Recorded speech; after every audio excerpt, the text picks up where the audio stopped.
Assalamualaikum warahmatullahi wabarakatuh. Ya, di sini saya akan memaparkan sebuah materi yang berjudul lingkungan belajar yang efektif. Jadi, lingkungan belajar yang efektif itu mencakup strategi yang digunakan guru untuk menciptakan alam belajar yang positif dan produktif. Strategi untuk menyediakan lingkungan belajar yang efektif itu tidak hanya mencegah atau menanggapi perilaku buruk, tetapi juga bagaimana menggunakan waktu kelas dengan baik. Ciptakan suasana yang kondusif untuk minat dan penyelidikan, dan memungkinkan kegiatan melibatkan siswanya.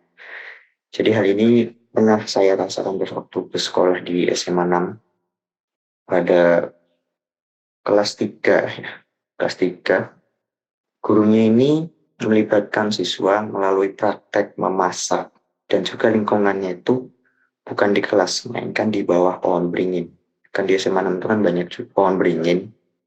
Jadi gurunya itu memutuskan untuk memilih lokasi di bawah pohon beringin. Mengapa? Ya dikarenakan pohon beringin di situ tempatnya itu luas. Enggak, kalau di kelas kan lain beda kalau di kelas. Kalau di kelas itu kan cuma duduk di kursi. Kelasnya itu juga terbatas gitu. Dan juga tidak cuma mendengarkan guru saja. Itu loh maksud saya. Jadi ketika pohon beringin ini cukup sangat efektif karena gurunya ini juga memotivasi siswa gitu, memotivasi siswa yang sangat strategis.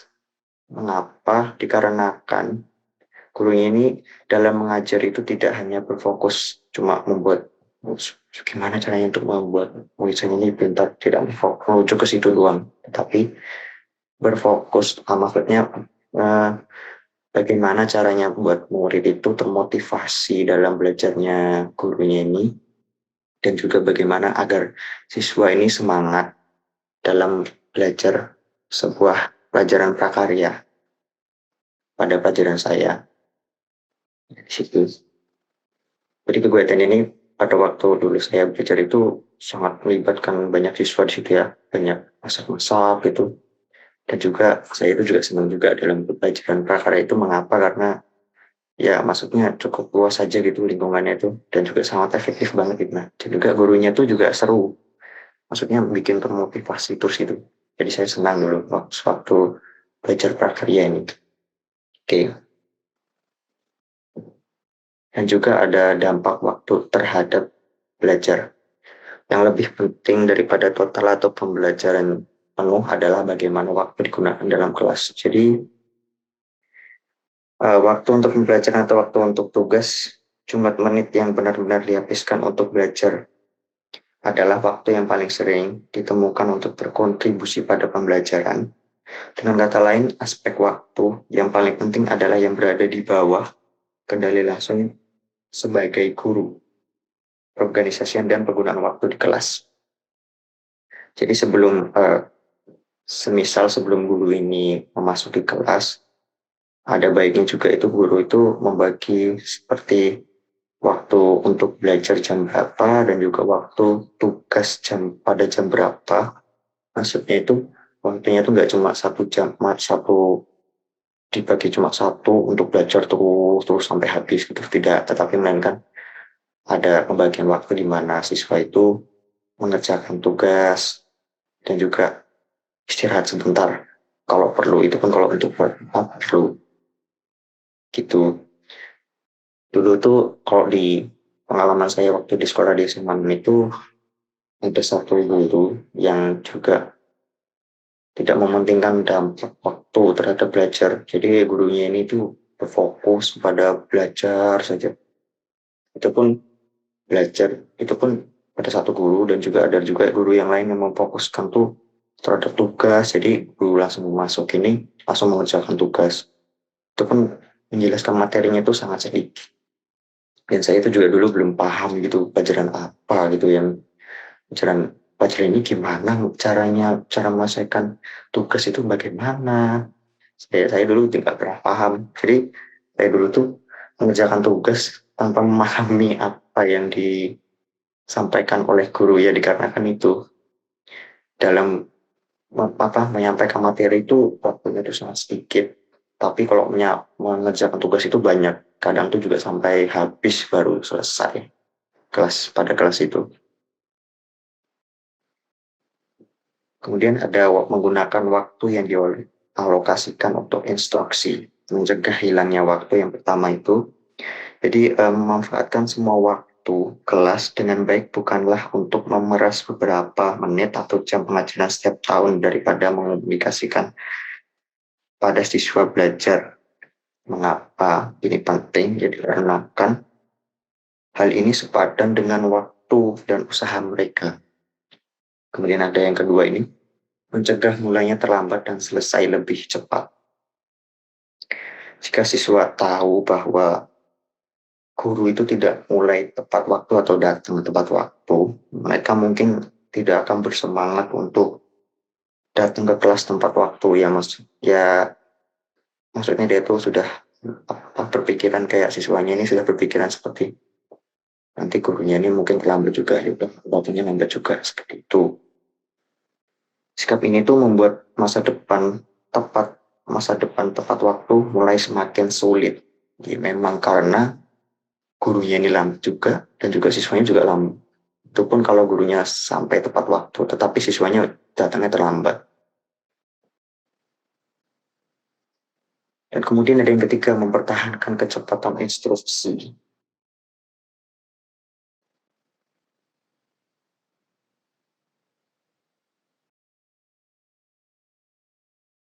Penelitian menemukan bahwa siswa belajar lebih banyak dari guru yang mencakup banyak konten dalam pelajaran. Kecepatan yang cepat juga berkontribusi pada minat dan waktu siswa dalam mengerjakan tugas.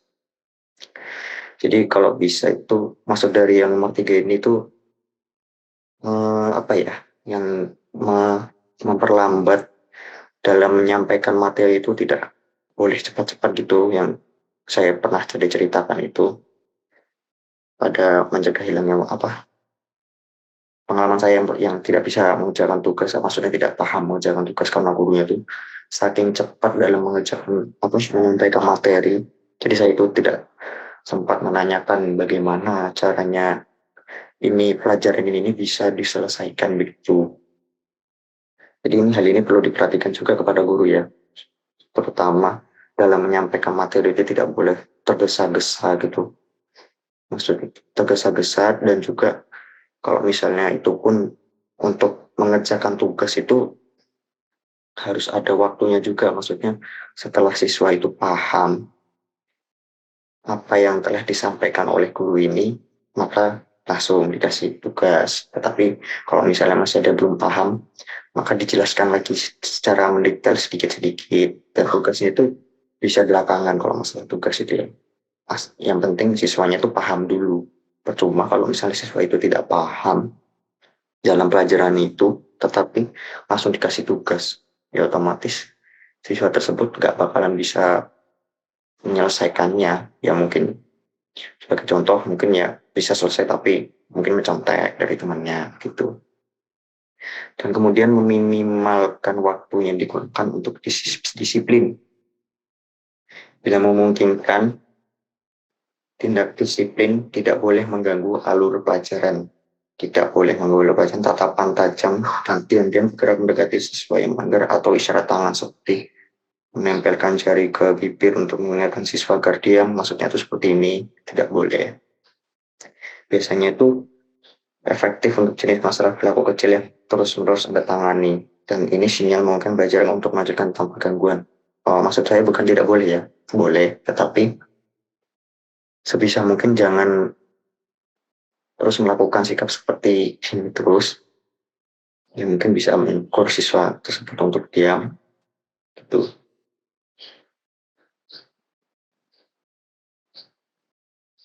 Jadi jika siswa itu perlu berbicara tentang masalah disiplin, waktu untuk melakukannya adalah setelah pelajaran atau pulang sekolah, bukan di tengah pelajaran. Mengapa jangan di tengah pelajaran? Jadi dikarenakan waktu tersebut itu hanya berfokus kepada pelajaran, bukan untuk masalah-masalah meminimalkan waktu yang digunakan untuk disiplin. Kalau untuk meminimalkan waktu yang disiplin itu bisa lakukan setelah pelajaran itu habis. Setelah pelajaran itu habis ataupun selesai, itu daripada menggunakan pidato, oh ini yang hakim itu dalam melakukan pelajaran itu apa sangat tidak disiplin banget. Nah, kalau misalnya seperti itu kalau misalnya menerangkan waktu yang digunakan untuk disiplin dalam waktu pembelajaran, kan otomatis waktu pembelajaran itu habis ataupun tidak tergunakan karena dipakai untuk menjelaskan waktu yang digunakan untuk disiplin. Dan ada kelas manajemen di ruang kelas yang berpusat pada siswa. Penting untuk dicatat bahwa sebagian besar penelitian tentang manajemen kelas telah dilakukan di ruang kelas yang terorganisir secara tradisional, di mana siswa memiliki sedikit pilihan terhadap apa yang mereka lakukan dan interaksi satu sama lain.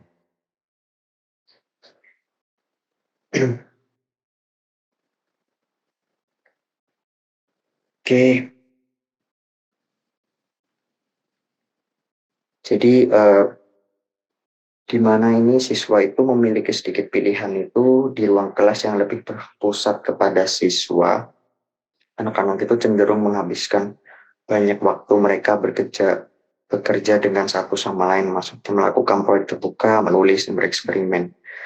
Melakukan proyek ini seperti halnya tuh yang dilakukan pertama kali saya alami itu ya kayak praktek membuat ini mesti dalam pelajaran prakarya dulu saya dalam membuat sebuah kebun seperti kebun apa itu lombok. Lalu saya pun juga di situ dikasih itu guru prakarya ini menyuruh untuk siswa-siswanya itu melibatkan semua siswa itu untuk membuat taman, kemudian ditanami dengan sayur-sayur, bukan sayur sih tetapi lombok itu.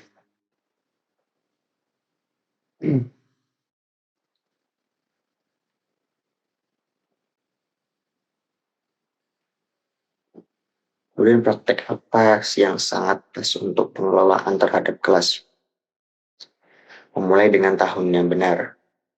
Penelitian telah mengungkapkan bahwa hari-hari pertama sekolah itu sangat penting dalam membangun ketertiban kelas sepanjang tahun. Jadi sebelum memulai tahun dengan benar, maksudnya sebelum mulai tahun awal itu, guru ini dalam membangun ketertiban kelas sepanjang tahun itu harus menjaga ketertiban kelas seperti misalnya tuh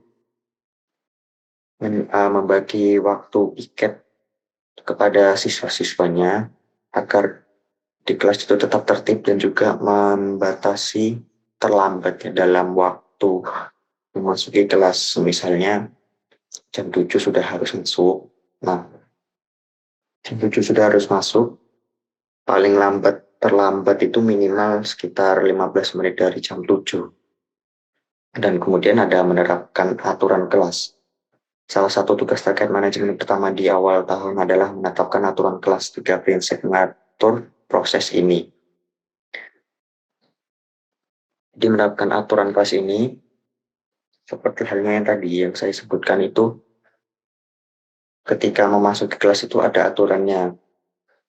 Semisal, kalau misalnya saya terlambat di kelas, dan terlambat misalnya lebih dari 15 menit, maka saya mungkin akan tidak diperbolehkan masuk dari guru tersebut. Itu tergantung dari guru-gurunya mau memiliki aturan seperti misalnya terlambat 15 menit tidak boleh masuk atau mau yang lain-lain, itu tergantung dari gurunya. Jadi ada beberapa strategi untuk mengelola perilaku rutin yang buruk. Yang pertama itu pencegahan. Masalah perilaku yang paling mudah untuk ditangani adalah yang tidak pernah terjadi sejak awal. Jadi kita hanya cukup untuk mencegah saja.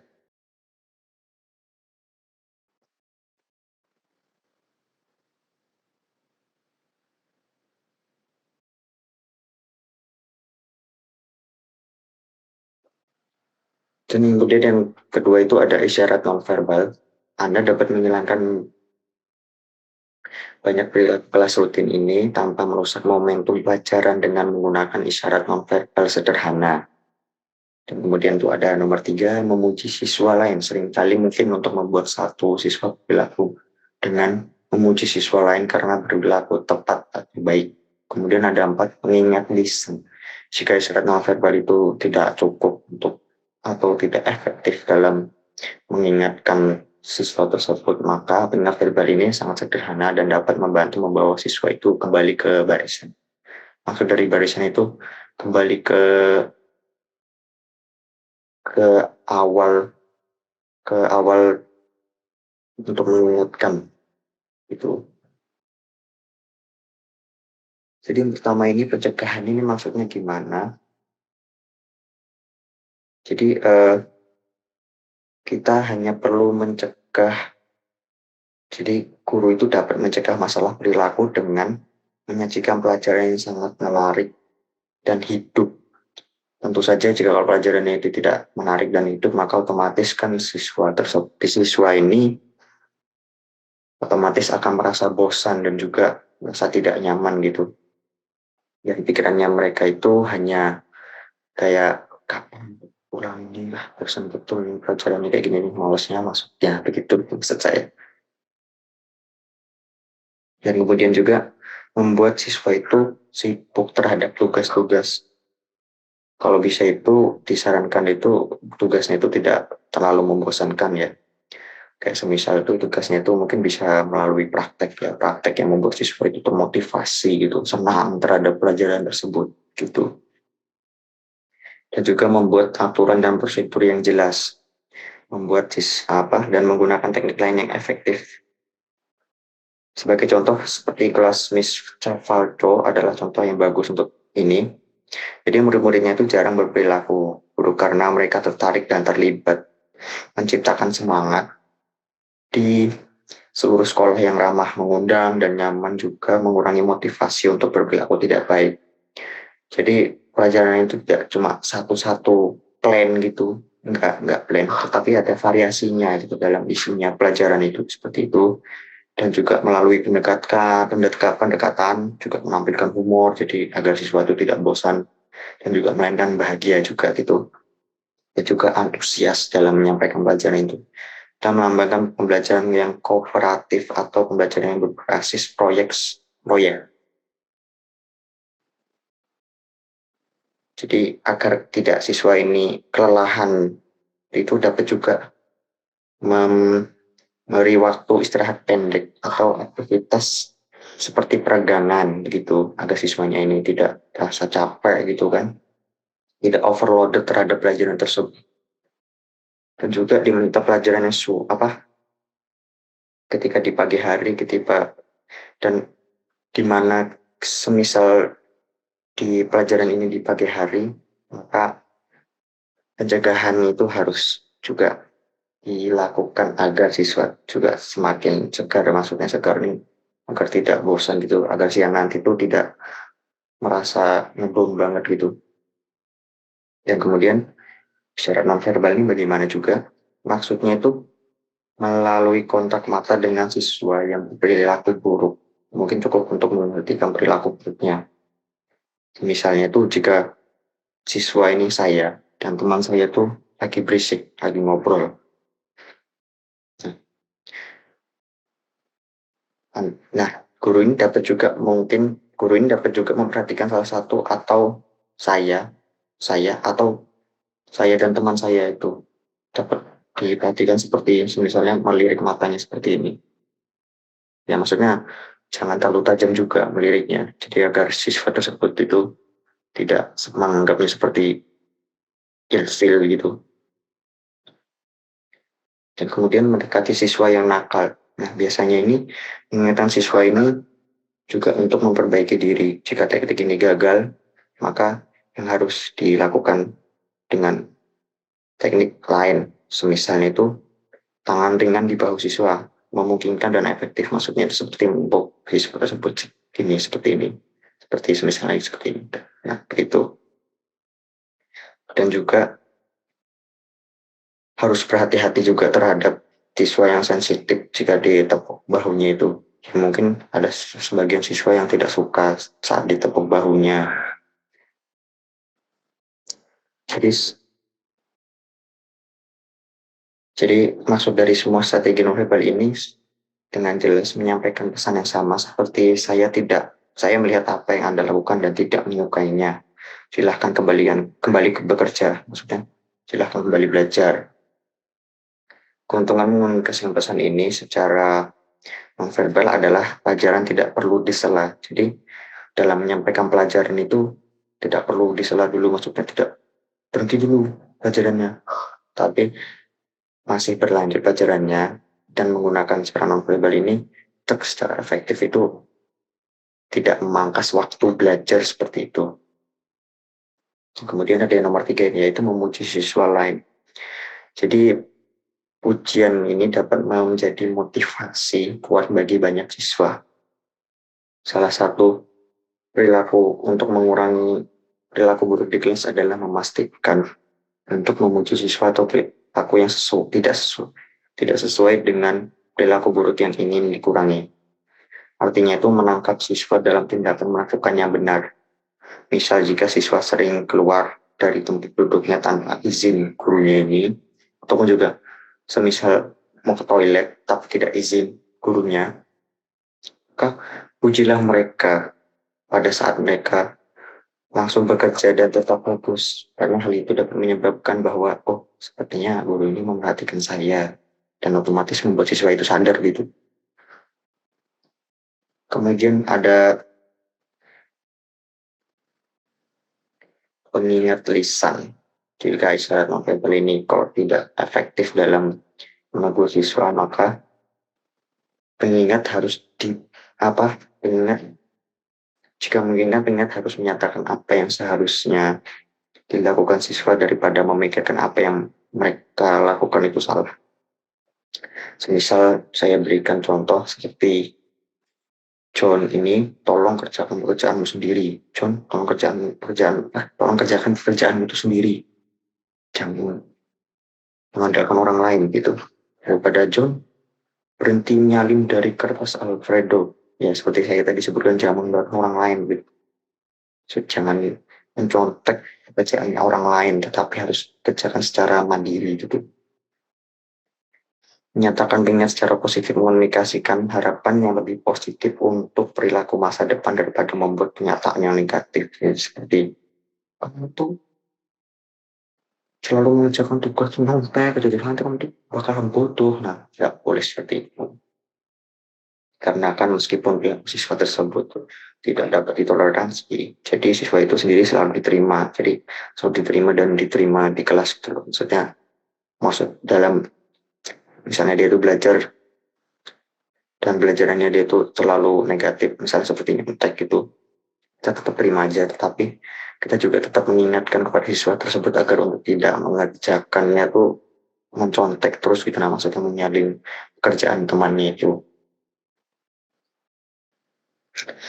Oke, mungkin itu saja yang saya bisa sampaikan ya. I hope you understand. Aku harap kalian itu paham terhadap pemaparan yang telah saya bawakan. Dan saya juga terima kasih kepada rekan-rekan saya yang bernama Fatur dan juga Aulia ya, Rita, yang telah membuat rangkuman yang bisa membuat PPT ini terjadi. Oke, mungkin itu saja yang bisa saya paparkan. Kalau misalnya saya ada salah, tolong dimaafkan ya. Namanya juga manusia juga butuh proses dalam menjelaskan itu. Oke, Assalamualaikum warahmatullahi wabarakatuh.